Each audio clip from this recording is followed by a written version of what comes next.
오늘 또 고맙습니다. 저는 교실을 떠난 국어교사 박전현입니다. 채수의 고전수필 기입니다. 기는 한문 양식의 하나입니다. 주로 사실과 경험한 것에 대한 글인데 이런 정도만 알면 됩니다. 한문 양식의 하나다. 만약에 문제를 낸다면 반드시 보기, 외적 증거를 줄 겁니다. 자, 석가산 폭포기입니다. 석, 돌로 만든 가짜, 진짜가 아니고 가짜 산이죠. 석가산, 돌로 만든 가짜 산의 폭포 이야기입니다. 자, 내용은 이렇습니다. 자연에서 사는 소박한 삶에 대한 즐거움과 만족감. 우리 노편벼슬을 하려고 했는데 자연에서 이렇게 살고 있으면은 좀 그렇잖아요. 나이 들어가지고 젊을 때는 온갖 것들 많이 누렸는데 나이 들어서는 산에 가기 어렵고 그렇죠. 근데 이런 가산을 만들어 놓고 거기서 만족감을 느끼고 있습니다. 이 만족감을 느낀다는 것은 상당히 의미가 있겠죠. 자, 이 가산도 좀 특별한 의미가 있습니다. 다산 정약용이 18년간 유배 생활 대부분을 강진에서 보냈습니다. 그 강진에 있을 때 가장 오래 머물렀던 것이 다산 초당입니다. 다산 초당에 연못도 있고 여기 돌로 만든 가산이 있죠. 이거는 다산 정약용이 직접 만든 것입니다. 강진에 가시면은 여기 다산 유적지 중에 다산 초당 꼭 가보기 바랍니다. 도움되는 자료 만들어 보겠습니다. 구독, 공감 부탁합니다. 자, 길잡이입니다. 자연이 주는 소박한 것에 만족하며 즐기는 삶, 돌로 만든 작은 산이 주는 만족감, 채수, 석가산 폭포기 해설. 자, 작가가 인공으로 석가산과 폭포를 만들게 된 과정과 그것을 완성한 후 미각, 시각, 청각의 세 가지 즐거움을 누리는 자족감을 표현한 작품입니다. 자족감은 만족감이죠. 나이 들어 자연을 찾지 못하게 된 작가는 종남은 지명입니다. 종남의 별장에 석가산을 만들어 그것을 완상하며 감상하며 실제 자연을 찾아 즐기는 것과 같은 즐거움을 맛보고 있습니다. 자연에 실제하는 산과 인공적으로 만든 석가산의 진가, 진짜와 가짜를 구별하지 않는 인식을 통해 선비들은 진짜 산과 가산을 구별하지 않았다는 거죠. 그것을 통해 자신이 좋아하는 것을 즐기며 만족하는 우리 조상들의 고상한 풍치를 느낄 수 있습니다. 자, 함께 읽으면 좋은 작품 나이소 강호구가 자연에 사는 즐거움을 노래한 시조이고요.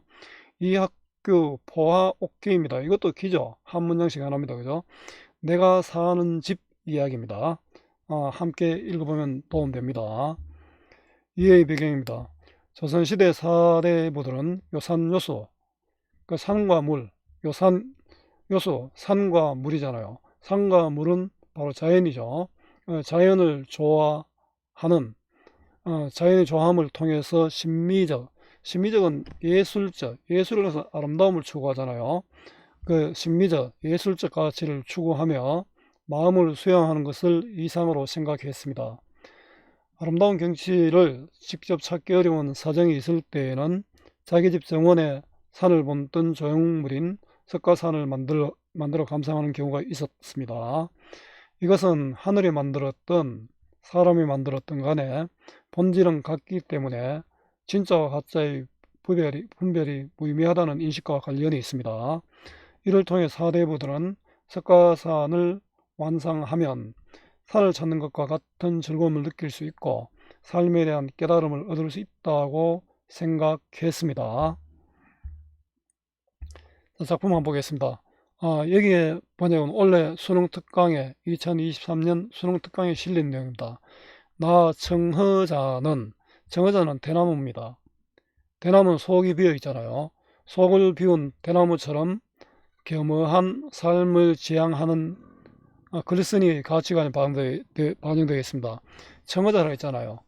그 아주 속이 빈 겸손한 군자다 이런 뜻이죠. 글쓴이의 가치관이 반영되어 있습니다. 지금 야외에서 녹음을 하다 보니까 좀 다른 소리가 좀 들립니다. 죄송합니다. 평소 산수를 몹시 좋아했다. 우리나라 명산 중에 삼각산, 금강산, 지리산, 팔공산, 가야산, 비설산, 황악산, 속리산 등은 모두 정상까지 올랐다. 참 대단하죠. 요즘도 이렇게 다 오르기 어려운데 저도 이게 가본 곳이 그렇게 많지는 않은데 조선시대에 이런 것까지 다 걸어갔다는 것은 대단합니다. 그죠? 자연과 함께하는 글쓴이의 삶을 보여줍니다. 자연을 굉장히 좋아했다. 그죠? 이 채수의 호가 아마 청거자였던 것 같습니다.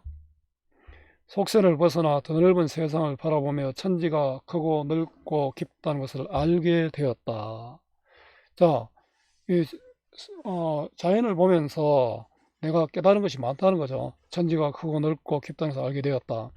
더욱 좋은 것은 만길 높이로 솟은 기암괴석, 그 사이에 자라난 소나무와 전나무, 으름거리는 구름과 안개, 맑은 시내와 하얀 바위, 호젓한 겨울과 으슥한 숲이다. 모두 세속의 걱정을 깨끗이 씻어내고 의지와 기계를 키우기 위해 충분하다. 이 자연을 통해서 자기 의지와 기계 배우는 것도 있고 의지와 기계도 키웠다는 거죠. 사방을 요람하는 선비와 승려를 만나 산수 이야기를 하노라면 나는 몹시 즐거워 묻고 답하느라 입에 침이 줄줄 흘렀으니. 자, 글쓴이가 자연에서 느낀 것들과 또 자연을 대하는 태도죠. 그 다음에 이렇게 옛날에는 뭐 중들을 좀 무시했잖아요. 근데 중과 이야기하는 것들도 즐겼다. 자연을 통해서 배우고 수양하고 즐거웠다는 겁니다. 세상 사람들이 모두 벽이 있다고 비웃었다. 이때 벽은 특별한 취미입니다. 자연을 좋아하는 나의 취미죠. 자연을 좋아하는 나의 취미를 좀 벽이다, 병 같다 이런 뜻입니다. 벽이 있다고 비웃었다. 이런 나를 보고 세상 사람들이 비웃었다. 저도 자연을 좋아하는데 근데 이런 채수만큼 그런 뜻이 없고 글 솜씨도 없습니다. 그러나 늙음하게 다리 힘이 빠져 잘 걷지 못하게 되자 이제 산수화를 접하게 된 이유입니다. 다리 힘이 빠져 잘 걷지를 못하게 되자 어찌할 수 없이 부득이 누워서 유람을 꾀를 내었다. 고금의 유명한 사람들이 그린 산수화를 모아서 벽에 걸어놓고 보았다. 다리에 힘이 빠졌기 때문에 산수화를 접했죠. 근데 여기 만족할 수 없었겠죠.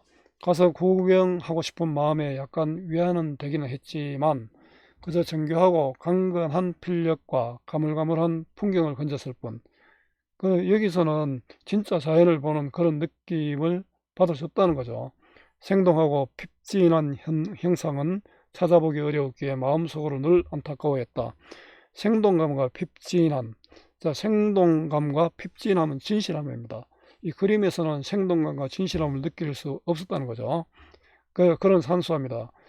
생동감과 편집함, 진실함을 느낄 수 없는 산수화 감상의 한계입니다. 이것 때문에 왜였겠습니까? 안타까웠기 때문에 석가산을 만든 계기가 되었죠. 화자지정서가 안타까웠습니다. 자, 그래서 석가산을 만들었습니다. 여기 처음입니다. 산수를 찾아 경치를 즐기는 것을 좋아하였으나 연로하여 산수화로 경치 구경을 대신했습니다. 남산에 있는 내 별장에는 남쪽 담장 바깥 바위 틈에서 샘물이 흘러나오는데 맛이 달고 시원하다. 이 남산이 바로 종남입니다. 원문에는 종남인데 전라도 김제에 있는 산입니다. 여기 이제 별장에 샘물이 아주 좋았는 모양입니다. 그래서 마루 앞에 못을 파고 물을 담아 연꽃을 심고 괴석을 가져다 그 가운데 가산, 괴석이니까 특별한 돌이잖아요. 그래서 석가산이다, 그죠? 만들고는 넓고 자그마한 소나무, 삼나무, 휴양목을 심었다. 또 샘물이 나오는 바위 틈을 계산하니 지면에서 석자 정도 높았다. 석자는 90cm 정도죠. 요거 높았기 때문에 석가산에서 폭포를 만들 수 있게 되어 있었습니다. 땅 아래로 물을 끌어와 못동쪽으로 흐르게 하였다. 대나무를 잘라서 그부린 다음 땅 속에 묻어 대통으로 물이 들어가게 만드니 그 물이 가산 위쪽으로 터져나와 폭포가 되어 흘러내리는데 두 단으로 못에 떨어지게 만들었다. 자, 연못 가운데 가산을 만들었고요. 정원, 연못 등에 돌을 모아 쌓아서 조그마하게 만든 산입니다. 이 가산을 만드는 과정을 상세히 기술하고 있습니다. 보여주고 있습니다. 샘물이 담장 밖에 있는지도 모르고 또 물이 땅 아래에서 대통에서 나오는 것도 모르다가 갑자기 맑은 물이 가산 꼭대기에 솟아 흘러나오는 것을 보면 모두들 깜짝 놀라 그 물이 가산에서 바로 나온 줄 안다. 실제로 이제 바깥에서 오는 물을 대나무 통로를 통해서 이렇게 나오도록 했는데 다른 사람들 보면 뭐 이러지 하고 깜짝 놀랍니다. 그죠? 석가산을 만들었고 폭포에 대한 사람들의 감탄입니다. 석가산의 절묘함을 이를 통해서 강조하고 있습니다. 중간일은 남산의 별장에 석가산을 만들었습니다. 예로부터 산을 좋아하여 석가산을 만든 사람이 많다. 간혹 폭포를 만든 사람도 있었지만 의뢰 가산 뒤편의 땅을 높이고 가산 앞으로 물이 흐르도록 폭포를 만드는 것이 일반적이었다. 뒤편에 이렇게 해놓고 거기서 이제 폭포가 떨어지는 것처럼 만들었죠. 일반적인 가산의 모습이죠. 석가산의 모습입니다. 석가산 폭포의 모습입니다. 그러나 이렇게 해놓으면 사면이 모두 몸물에 둘러싸여 폭포의 맑은 물이 혼탁한 물과 달라지는 문제가 있었다. 자, 일반적인 석가산의 문제입니다. 그 내석가산은 이런 문제를 해결했다는 거죠. 여기에 비해 나의 것은 가산 꼭대기에서 물이 흘러나와 폭포를 이루니 더욱 기이하다. 고금에 이런 것은 없을 듯하다. 자, 독창적이고 특별한 석가산을 만들었고요. 그 폭포도 그렇죠. 일반적인 것과 비교해서 자신의 자부심을 드러냅니다. 이거는 서로 반대되는 것을 나열을 했으니까 이건 대조가 되죠. 유사한 구절의 반복은 대꾸인데 내용이 반대가 되면 대조가 됩니다. 작은 것으로 큰 것을 비유하고 쉬운 것으로 어려운 것을 시도하는 법. 자, 이거는 바로 대조적 의미죠. 작은 것으로 큰 것을 비유하고 쉬운 것으로 어려운 것을 시도하는 법. 자, 대조적 의미를 지닌 어휘로 석가산을 만들 때 그리스도의 생각을 드러냈습니다. 작은 것으로 큰 것을 담았고 그 다음 쉬운 것으로 어려운 것을 시도했다. 이거는 결국 이거죠. 자기는 가산이 진짜 산이 아닌 가산 작은 것이잖아요. 쉬운 것이잖아요. 이것을 큰 거 진짜 자연이죠. 어려운 것을 시도했다는 거죠. 그래서 생각이 드러납니다. 자, 이 못은 둘레가 겨우 몇 길이고 깊이도 몇 자 안 된다. 자는 30cm 정도죠. 산은 높이가 5자이고 5자니까 15, 35, 15니까 얼마입니까? 1.5m입니까? 둘레가 7자, 폭포는 2자 남짓이고 나무는 4치이다. 치는 3cm 정도랍니다. 10치는 한 자입니다. 3cm가 10개만 한 자가 되죠. 자, 뭐 이것을 굳이 외울 필요는 없지만 수를 세는 단위다 그죠. 자, 연못의 돌산 폭포의 규모를 구체적 숫자로 제시했습니다. 상당히 치밀한 작가다 그죠. 작가입니다. 그런데도 봉우리가 험준하고 골짜기가 그윽하며 쏟아지는 폭포와 다투어 흐르는 물줄기가 진짜를 방불케 한다. 몇 길이 땅 안에 큰 바다를 갈무리하고 몇 자의 돌에다가 봉내산과 방장산을 축소해 넣었으니 큰 바다를 그 몇 자의 깊이에다가 몇 길에다가 넣었죠. 그 다음에 작은 산에다가 봉내산, 방장산, 이건 금강산에 따른 의미죠. 이걸 축소해 넣었다. 정건이나 왕유처럼 솜씨 좋은 화가들이 정성을 쏟고 규열을 다해 그린 그림이라도 여기에 비하면 만분의 1도 담아내지 못할 것이다. 정건 왕유는 중국의 화가입니다. 유명한 화가의 그림보다 내 것이 낫다. 자, 석가산 폭포의 규모와 나의 자부심을 과장적 표현으로 예찬하고 있습니다. 정관이는 석가산의 위엄과 아름다움입니다. 영탄법이네요. 어느 것이 진짜고 어느 것이 가짜인가. 이거는 증가가 사실은 이건 중요하지 않다는 겁니다. 어느 것이 진짜고 어느 것이 가짜인가. 자, 내 석가산인가 아니면 진짜 산인가 그게 중요하지 않다는 겁니다. 결국 천지도 모두 가짜를 합한 것이고 사람의 육신도 사지도 모두 가짜를 합한 것이니 큰 것과 작은 것 진짜와 가짜를 따질 필요가 있겠는가? 없다. 서리적 표현이죠. 그저 내가 좋아하는 바를 취할 뿐이다. 자, 진짜와 가짜가 중요한 것이 아니다. 구분할 필요가 없다. 천지는 자연이나 사람도 임시적 존재죠. 진가를 논할 필요가 없음을 영탄적 서리적 표현으로 강조하고 있습니다. 중요한 건 뭡니까? 진짜 가짜 따질 필요 없이 자기가 좋아하는 것을 누리면 된다. 게다가 세상 만물에는 입에는 맞지만 눈에 맞지 않는 것도 있고 눈에는 맞지만 귀에 맞지 않는 것도 있지 않는가. 입은 미각이죠. 눈은 시각이죠. 귀는 청각입니다. 미각, 시각, 청각이 좋아하는 것은 일치하지 않는다. 그런데 석가사는 모든 것을 만족시켜 준다는 겁니다. 이 샘물은 달고 시원하여 우리 집과 이웃에서 아침 저녁 여기에 의지하고 있으니 입에 맞는다 하겠다. 입에도 맞죠. 미각에 맞는 거죠. 이 샘물이 귀암괴석과 소나무 전나무 사이를 흘러 몇 자 높이에서 곧바로 떨어지는데 마치 한 가닥의 물줄기가 병풍 같은 푸른 산을 갈라놓는 듯 훈하다. 아침 저녁으로 보아 지겹지 않으니 눈에도 맞는다. 시각에도 맞죠.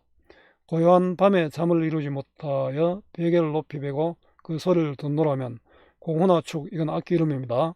이연자는 맑은 소리처럼 울려 퍼지니 귀에도 맞는다 하겠다. 자, 요거는 뭡니까? 요거는 보면 소리처럼 울려 퍼지니, 자, 맑은 소리처럼 울려 퍼지니, 요거는 아마 관악기 소리와 같다는 거죠. 공허나 축은, 축, 공허는 검은 거, 가야금 비슷한 거고요. 축은 아마 관악기인 것 같습니다. 그런 소리와도 잘 어울린다. 미각 입에 맞고 시각 지겹지 않고 청각 귀에 맞고 모든 감정을 만족하는 감각을 만족하는 석가산 폭포, 감각적 이미지를 활용했죠. 석가산 폭포에 대한 만족감, 석가산 폭포가 주는 세 가지 즐거움입니다. 나는 집이 가난하고 벼슬이 초라하여 곱게 단장한 여인네가 눈을 즐겁게 하는 일도 없고 달고 기름진 음식이 입을 즐겁게 하는 일도 없으며 필이나 검은과 같은 악기가 귀를 즐겁게 하는 일도 없다. 자, 화자의 상황이 이렇습니다. 집이 가난하고 벼슬도 초라했죠. 그래서 어떻습니까? 그래서 석가산의 단박함을 즐긴다.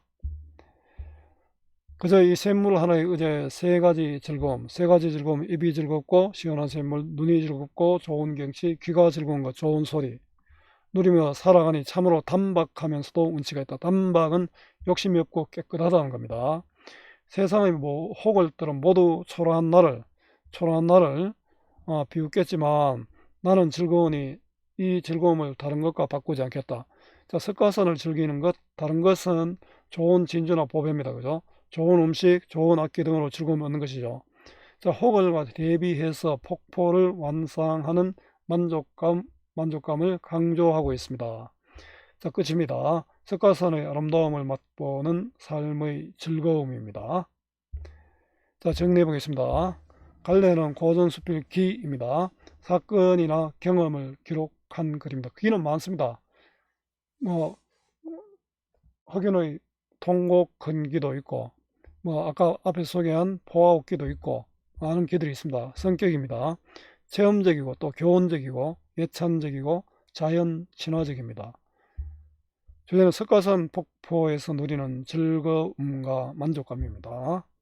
석가산을 만들게 된 경위와 석가산의 아름다움을 맛보는 즐거움입니다. 특징입니다. 자연에서 느끼는 깨달음을 기의 형태로 적은 글입니다. 한문 양식의 하나입니다. 글쓴이의 자연 친화적 태도와 대상, 석가산에 대한 만족감과 자부심이 드러납니다. 상황의 변화를 언급하며 글쓴이가 석가산을 만들게 된 계기를 밝힙니다. 나이가 들어 산에 갈 수 없었잖아요. 그래서 그림을 걸어놨는데 그림에서는 생동감과 진실함이 없었죠. 그래서 석가산을 만들었습니다. 행위들을 연속적으로 제시하여 석가산을 만드는 과정과 구성 요소들을 소개하고 있습니다. 대조적 의미를 지닌 어휘, 크고 작고 이런 거 있잖아요. 활용하여 석가산을 만들 때의 글쓴이의 생각을 드러내었습니다. 진짜와 가짜를 구분할 필요가 없다는 거죠. 세상 사람들과 글쓴이를 대조해서 글쓴이의 정서를 강조합니다. 옛사람과 글쓴이의 산을 만드는 방식을 비교하여 자부심을 드러냅니다. 옛날 사람은 폭포를 높은 곳에서 물이 바로 떨어지도록 했는데 나는 밑에서 올라와서 떨어지도록 해서 훨씬 더 멋있다고 이야기했죠. 감각적 이미지, 청각적 심상을 활용하여 누리는 즐거움을 보여줍니다. 이거는 청각적 심상만 아니라 미각, 시각, 청각 다 있죠. 서술어로 특정 어휘를 반복하여 삶에 대한 글쓴이의 태도를 드러내고 있습니다. 대상인 석가상가 모서의 전체적인 모습을 객관적, 사실적으로 제시하여 독자들에게 전달하고 있습니다. 구체적 수치까지 깊이가 어떻고 넓이가 어떻고 다 이야기했잖아요. 높이가 어떻고. 서리적, 과장적, 감각적 표현을 활용하여 대상에 대한 정서를 드러냅니다. 자, 수고 많았습니다. 제가 살아있는 한 좋은 자료로 보답하겠습니다. 어디서나 검색은 박전현입니다.